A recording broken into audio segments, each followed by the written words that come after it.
Good morning. Today we're going to study stress and disease.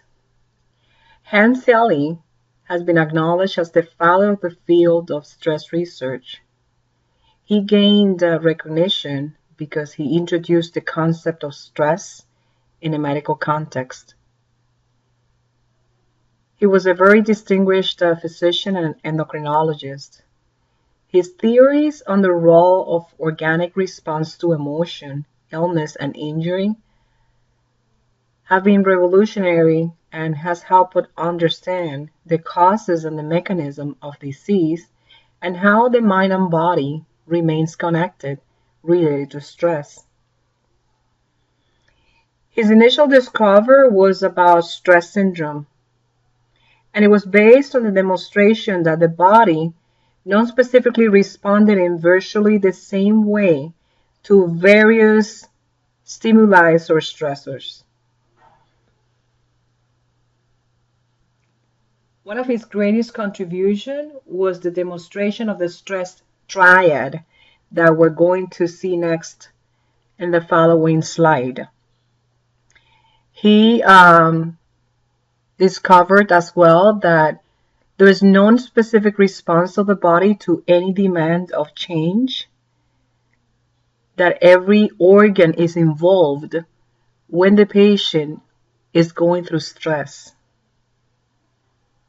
What is stress? It's basically a physical, mental, or emotional strain or tension. It's a condition or feeling experienced when a person perceives that demands exceeded the personal and social resources the individual is able to mobilize. Talking about the discovery of the triad of stress effects, for example, he said that stress can provide or contribute to gastrointestinal ulceration. It could also provoke thymic and lymphatic atrophy and also adrenal hypertrophy. He also explained the role of hypothalamus in stimulating the hypophysis. He basically discovered the axis, the later gland, which in turn induces the adrenal to produce corticosteroids. He knew that by the activation of the HPA axis led directly or indirectly to the discovery of steroids, growth hormone, somatostatins, and other releasing factors that would lead to either inhibition or stimulation of other hormones. He basically focused on the whole organism. He was a pioneer of concept of the adaptation syndrome that we'll also discuss here during this presentation. He also knew that there are symptoms related to post-traumatic stress disorder and how we could protect ourselves from life stressors. He wrote multiple books. One of the books is called The Stress of Life and The Stress Without Distress, which basically is how can we tolerate the stress without producing any type of illness. This is the triad that I just mentioned. It's basically the enlargement of the adrenal cortex, the atrophy of the thymus and the lymphatic circulation, and in addition to that, bleeding, ulcers of the stomach and duodenum. If you take a look carefully of this triad, whenever the patient is in critical state of a disease process, the adrenal cortex will secrete cortisol unless there is an overwhelming infectious process that then the patient will go into adrenal insufficiency and therefore will have a profound hypotension. Again, if you have experience in critical care, you will be able to understand how patients, besides going through hyperglycemia and other symptoms related to stress that we're going to mention today, how patients, when they're critically ill, they need hydrocortisone in order to improve hypotension when it's refractory to IV fluids or catecholamine inputs. I'm talking about when the patients are needed to have norepinephrine or niacin to improve blood pressure, and patient remains hypotensive, is because there is adrenal insufficiency. So by enlarging the adrenal cortex and secreting cortisol, there is a process of exhaustion when the patient is going through critical state, and there's a negative feedback effect producing also adrenal insufficiency, which is the contra effect of the triad. In addition, if you take a look carefully at bleeding ulcers of the stomach, which are called curling ulcers, CURLING,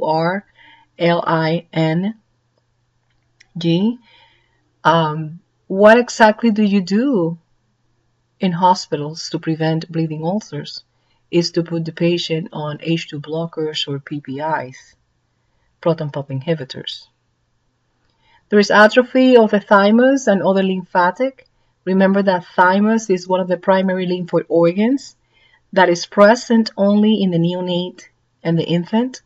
It does participate in the adaptive immune system, but once the patient passes 1 year old, it gets to atrophy unless there is a stimulation of cortisol effect by stress to the body due to an injury, trauma, any disease process. Now, again, what is the concept of stress? It's a non-specific state of physical and psychological, because you would see how the limbic system also is interacting with other organs to produce other symptoms. So psychological arousal to stress. What is a stressor? A stressor is any stimulus that triggers stress response. It could be an environmental factor. It could be viruses, bacteria. It could be a physical damage. So it could come from the exogenous environment, or it could be from the inside.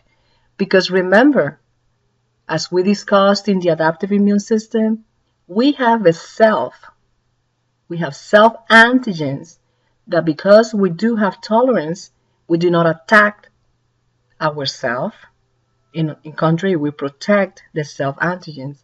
Unless there is a stress response that we create resistance and develop an autoimmune disorder or a hypersensitivity reaction. So what actually can cause stress? As you could see in this circle, it could be actually anything. It could be cancer, it could be a psychological situation, and at the same time, depression could produce stress, and stress could produce depression. Stress can produce cancer, but the actual cancer as an illness can produce a feedback effect on the limbic system, producing anxiety or depression itself. Stress could produce CAD, could produce any type of heart disease, it could produce asthma, etc. You will see the interaction now with every organ. Now, what is general adaptation syndrome?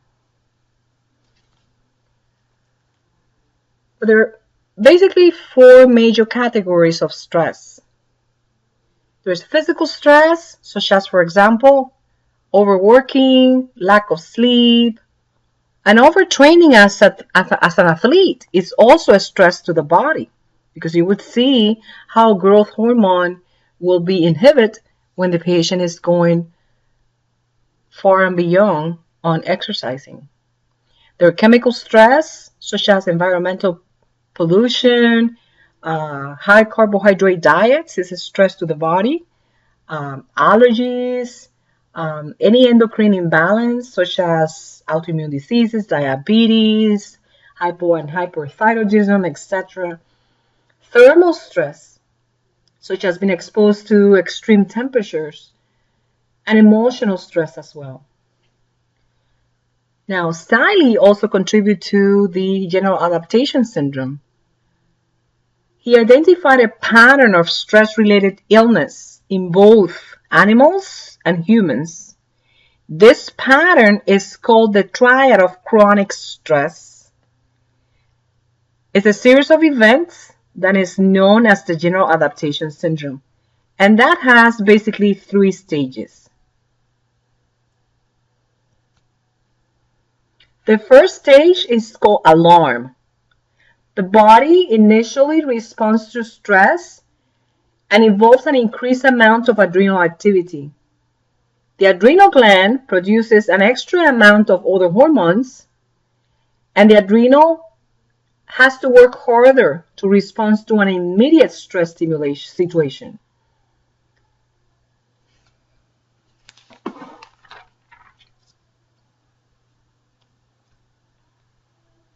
It's basically when the central nervous system is aroused and the body defenses are mobilized. So alarm is basically the fight and flight.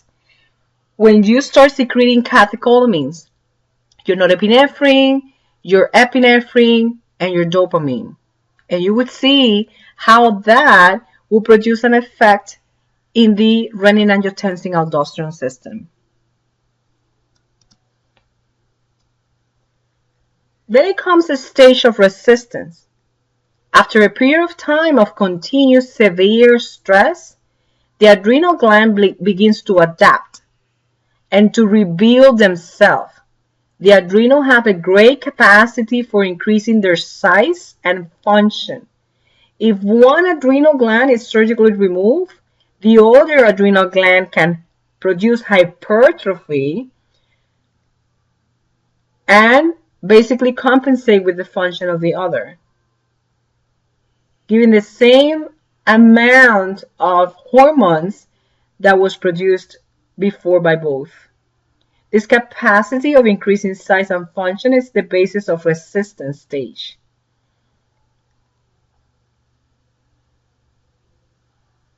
So basically during which mobilization contributes to fight and flight,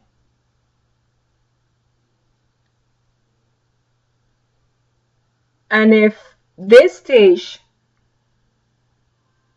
go through prolonged period, patients could have what's called either hyperadrenia, which is no more than stimulation and exaggerated response of the adrenal gland, the cortex, or the medulla. If you remember anatomy, the cortex, the adrenal cortex, will secrete glucocorticoids and mineralocorticoids. The medulla will basically secrete your catecholamines. So imagine how the patient would be in constant state of secreting cortisol and adrenal,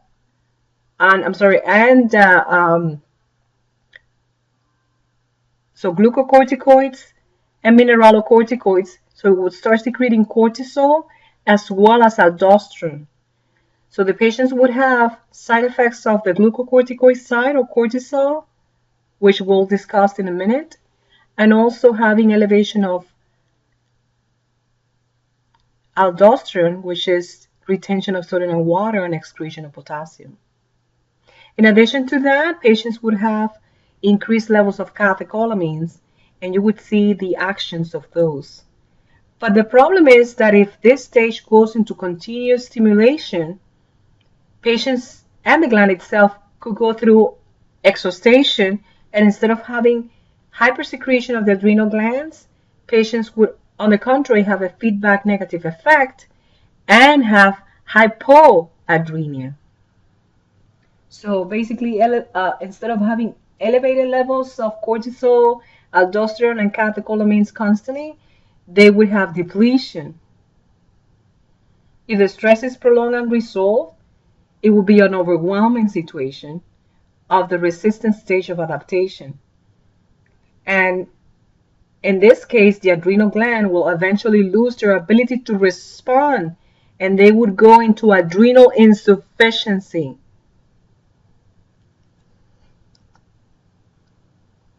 Then it comes the adaptation,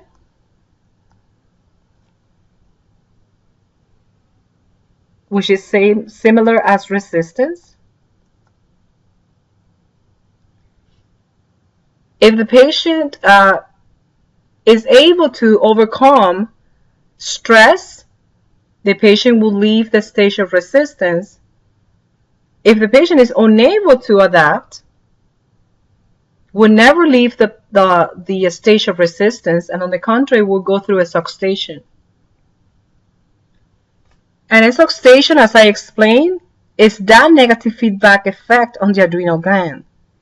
Patients would have hypoadrenia or adrenal insufficiency to the point where there is loss of ability to adapt to stress. The adrenal cortex enlargement of the triad of chronic stress is due to the hypertrophy of the resistance stage. However, adrenal function in the exhaustion stage is severely limited. The body has little or no ability to resist any further stress. This is when the patient will surely seek your help as provider, because he or she has symptoms which will not go away. For example, what I just told you. Let's imagine that a patient is going through sepsis and hypotension. At the beginning, the renin-angiotensin-aldosterone system, or the HPA axis, hypothalamus-hypophysis axis, would be stimulated to be able to produce all the effects that we will explain in a minute. But if the patient continues to unresolve that particular stress, that in this case is sepsis, the situation will become overwhelming. And instead of secreting high levels of cortisol to release aldosterone and trying to improve volume and improve blood pressure, on the contrary, patients will go through adrenal insufficiency, and there is a resistance stage, going through exhaustion stage, and there is a non-responsive hypotension to fluid or vasopressors. And that's when the patient would need help with hydrocortisone.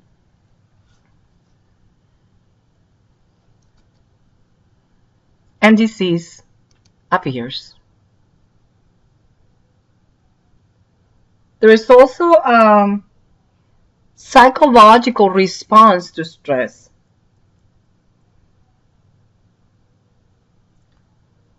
Patients basically would have symptoms such as fatigue, low energy, they would feel tired.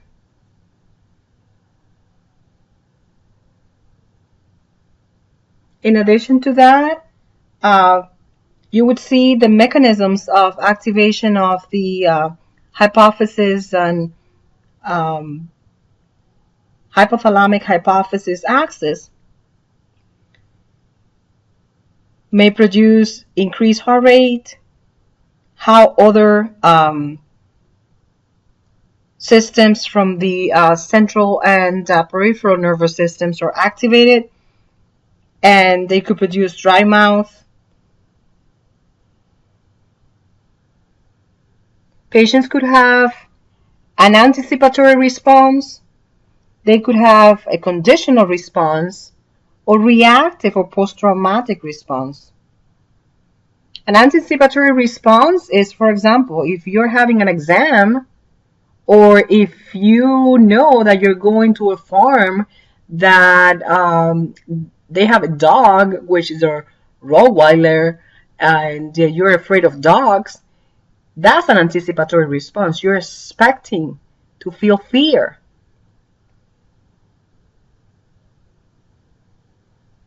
Rather than reacting to an obvious stressors, the body tries to mount a physiological stress response in anticipation. It's basically to maintain homeostasis. Conditional, for example, the organism learned that specific stimuli. You know that since you're born, that fire is dangerous. So that is basically learned by either an acquired response or because it's genetically predisposed. It's part of the human environment and it's associated with danger. And you know that. It's basically by experience or because it was taught to you by parents. The reactive or post-traumatic is basically a response to the memory as opposed to the anticipation of any traumatic event.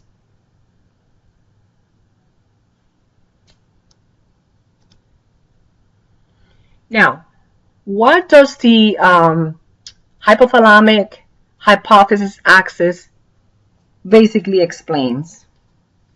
You have a stressor, and that stressor will stimulate the central nervous system.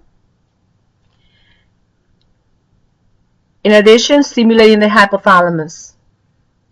That hypothalamus will stimulate the anterior and posterior hypophysis. In this case, we're going to talk about the anterior hypophysis.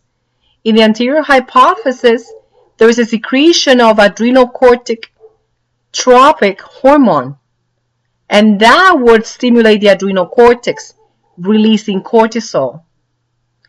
In addition to that, the sympathetic nervous system will be stimulated, releasing catecholamines. Examples of catecholamines that we already mentioned is norepinephrine, epinephrine, and dopamine. But at the same time, it will stimulate adrenal medulla, secreting norepinephrine and epinephrine.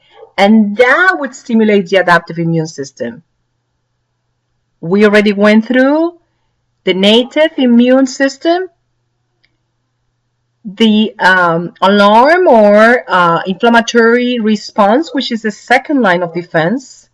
Remember that in the second line of defense, you have the inflammatory cascade, the complement or protein cascades associated with the quinine and activating your coagulation cascade, and also the third line of response, which is your adaptive immune system.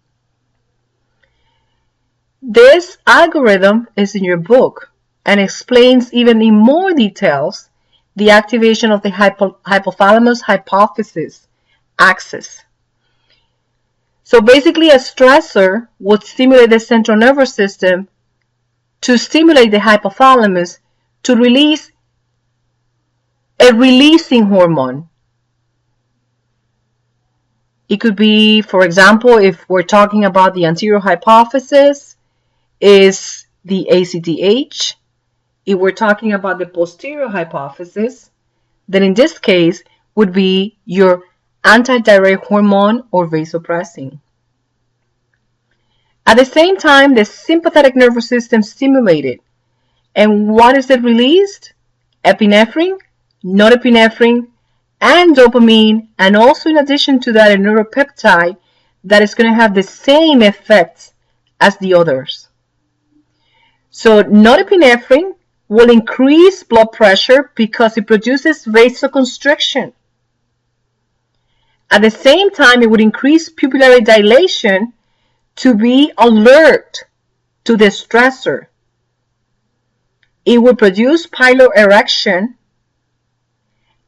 In addition to that, you will start sweating when you are anxious, either your armpits or your palms, and that is due to norepinephrine. There is muscle contraction as well, and that's the reason why your cardiac output increases during the catecholamine stimulation. In addition to that, you have tachycardia because your heart rate increases. Epinephrine is also released And even though it does produce the smooth muscle contraction and and vasoconstriction, it has the beauty to improve and produce bronchodilation.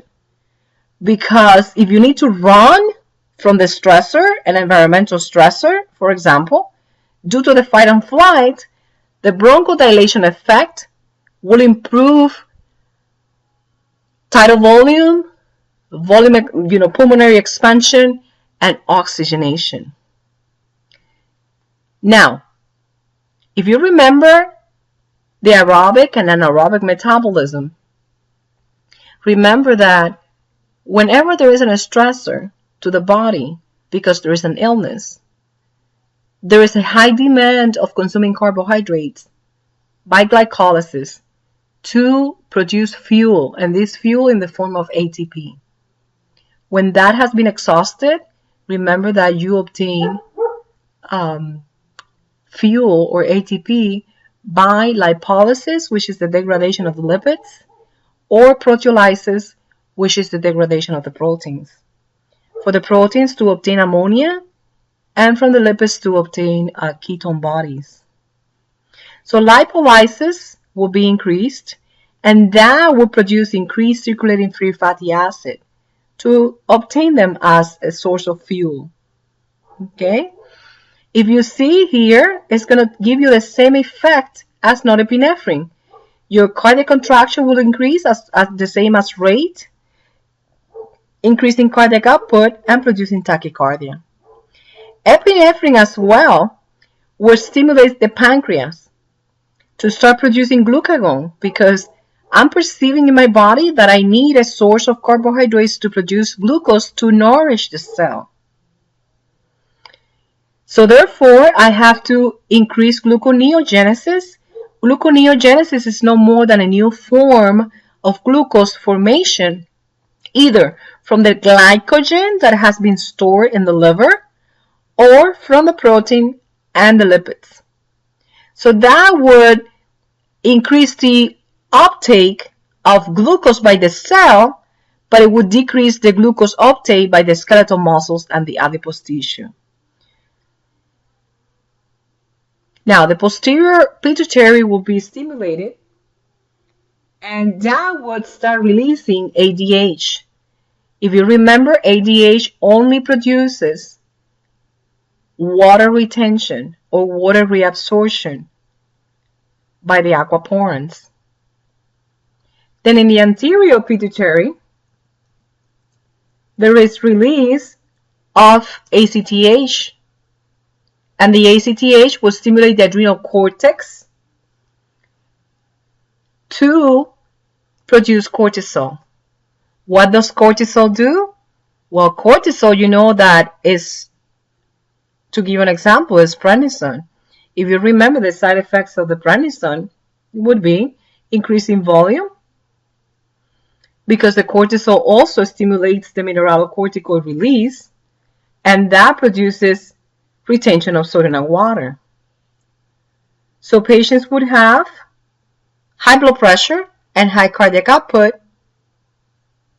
They would have increased lipolysis and lipid in plasma, right?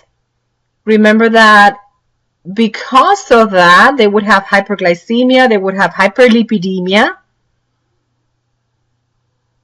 because they also start degrading all the proteins and the lipids. They would have hypoproteinemia as well.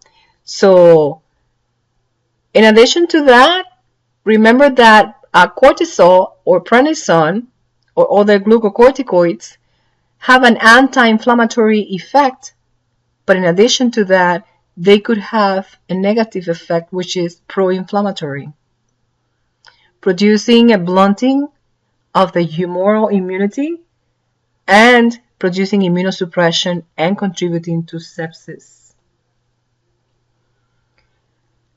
ACTH is not the only hormone that is secreted in the anterior pituitary. If you remember, and it's going to be part of few PowerPoints that we'll discuss in endocrine would be your endorphins, or stimulating the anterior pituitary, your thyroid stimulating hormone, your follicular stimulating hormone, which is FSH, your LH, growth hormone, prolactin, etc. Again, this is no more than a brief algorithm of what was discussed previously. But if you look here, at the end, it does stimulate the immune system. And remember, macrophages have to be in that algorithm because macrophages are one of the main cells that participates in the histocompatibility complex, presenting the antigen as a foreign body to the cell, to the immune system, to start stimulating lymphocytes B and produce antibody, or to stimulate cellular immunity and produce T lymphocytes, CD4s, and CD8s. So what else does stress response produce? Well, by stimulating catecholamines, alpha and beta receptors are stimulated by the sympathetic system. What does alpha 1 does in the system? It does produce peripheral vasoconstriction, and therefore patients would have high blood pressure, tachycardia, palpitation. But the good thing is that it would improve cardiac output, right? In addition, they would produce bronchoconstriction, which is not a good thing. It would increase metabolism and releasing cortisol for lipolysis, proteolysis, and having hyperglycemia. Alpha 2 will decrease norepinephrine release. So basically, one counteracts the effect of the other. Beta 1 will increase the heart rate the same as alpha. It will produce improved contractility, which will improve cardiac output. In addition to that, it will improve automaticity. When we go through our cardiac, automaticity is the ability of the heart to start depolarization and repolarization, or to start an action potential without the stimulation from the brain directly. It does stimulate conductivity as well. Beta 2 produces vasodilation instead of vasoconstriction, and it does produce bronchodilation instead of bronchoconstriction by the alpha 1. So if you see, they basically are an opposite action, the same as 1 with the 2. At the level of the brain, it would increase blood flow. It would increase glucose metabolism because the body's perceiving that it's under stress, it's consuming fuel, and I need more molecules of glucose to produce ATP. In addition, we already have discussed in general all the catecholamines. The main effect is increasing heart rate, force of contraction, cardiac output being increased. There is peripheral vasoconstriction and central vasodilation. Respiratory-wise, bronchodilation, so the patient will breathe better during stress. There is decreased work of breathing and increased oxygen supply. At the level of the liver, there is increased glycogenolysis.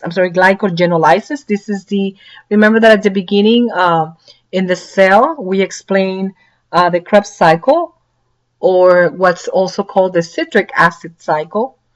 And remember that from the carbohydrates, you obtain glucose, and that glucose is converted into pyruvate and acetylcoenzyme A at the level of the mitochondria.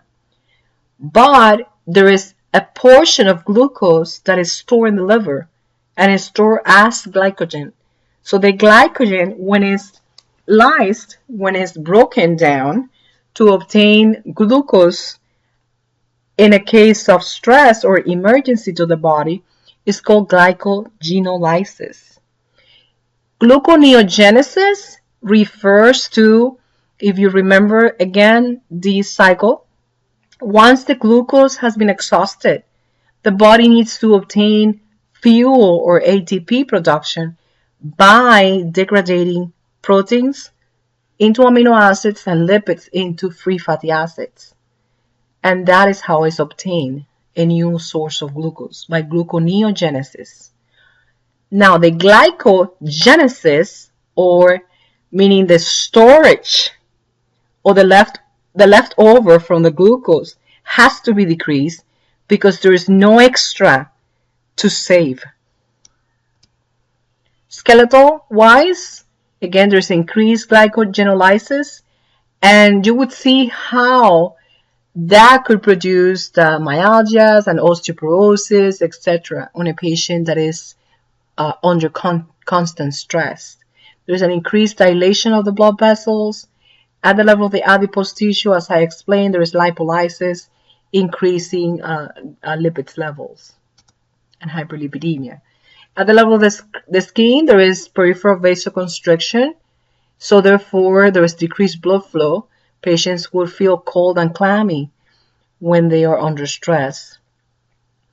GIGU, there's decreased blood flow. So that's the reason why when the patients are severely ill, there's shunting of the circulation to the main organs, leaving spare the GI and the GU tract. Patients lose bowel sounds. They go into ileus paralyticus. They can even go into mesenteric ischemia and even bowel obstructions. There's also decreased protein synthesis. And remember, this would decrease the colloid osmotic pressure, and patients could go into edema. At the level of the skeleton, again, there is decreased glucose uptake. And at the level of the lymphoid tissue, there is increased protein breakdown. So in addition to the one prior, patients again would have further catabolic state, meaning breaking down of protein. That's called catabolism. And decrease oncotic pressure and more edema. Cortisol effects. This is well known.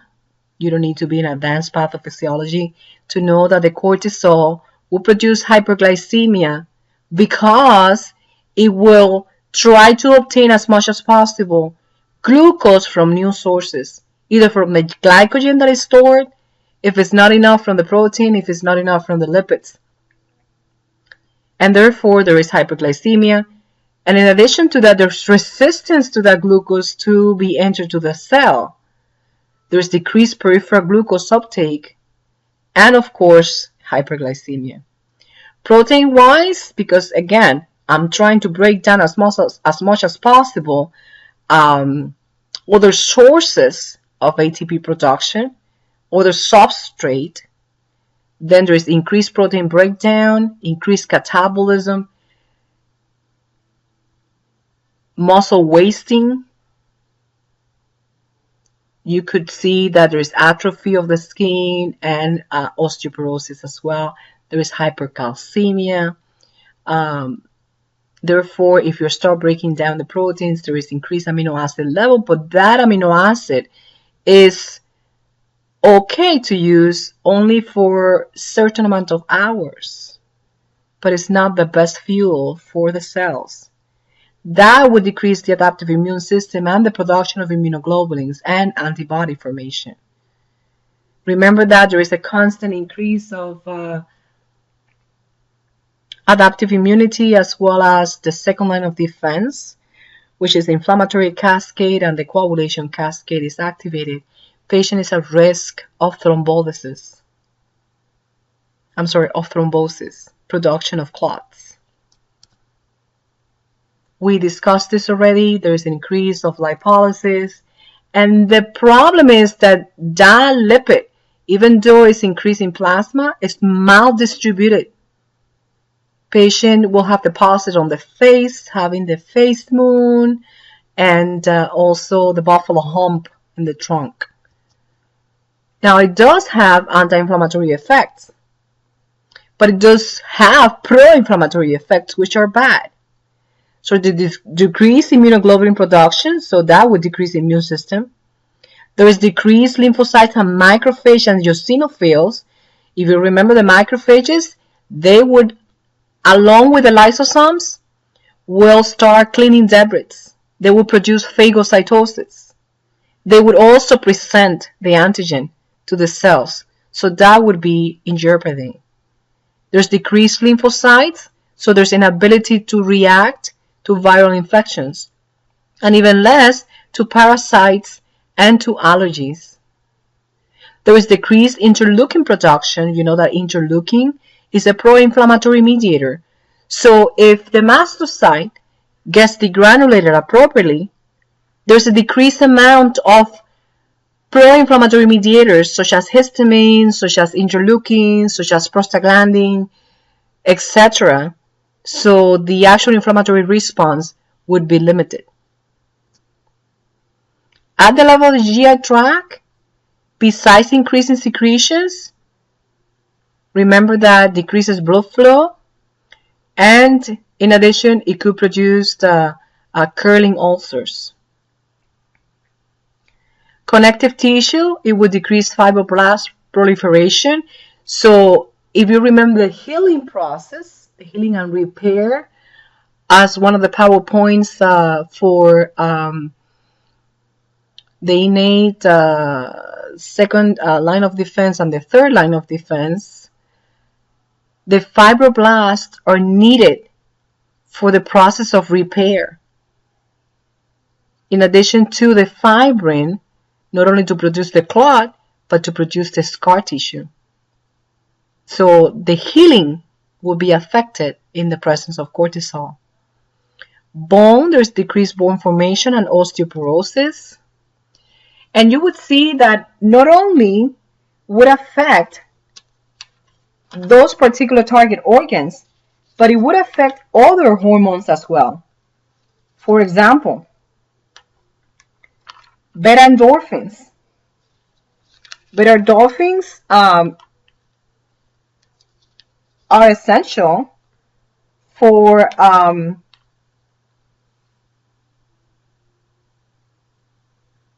pain modulation. They're released into the blood as part of the response of the stressful stimuli, but they protect us and they have capability of reducing the pain. Any stressful stimuli such as trauma, any illness, any inflammation would affect the endorphins, and those endorphins will be decreased. So the patients would have decreased pain sensitivity. The goal is of the endorphin is to increase the sense of well-being and reduce the pain. But sometimes when the stress response or the general adaptation syndrome goes into exhaustion, the patient, instead of having high levels of beta endorphin being released, they have decreased beta endorphins released and they feel pain. Growth hormone. Growth hormone is secreted again during any stressful stimulation. It could be diagnostic evaluation as a stress, such as cardiac cath, fever, surgery, and even during physical exercise. Now, if there is any exhausting exercise or any prolongation of the adaptation, general adaptation syndrome, then there is suppression of the growth hormone. And patients would have, instead of increased utilization of protein and lipid and carbohydrates, they would have short stature, they would have decreased muscle strength, and decreased bone density. They would have problems with sleep pattern, insomnia, decreased cardiac contraction, and even the thyroid gland will be affected. Patients could go into hypothyroidism. Testosterone level is also decreased during the stress response, and prolactin is basically increased. Remember that prolactin is necessary for lactation and breast development. Now, what's the upside of this function or the capability of the stress to stimulate the hypothalamus hypophysis axis? Well, if you have release of catecholamines, you would have vasoconstriction and the cardiac output will be improved, right? But if you have bronchodilation, there is an improvement of oxygenation and vital capacity of the lungs.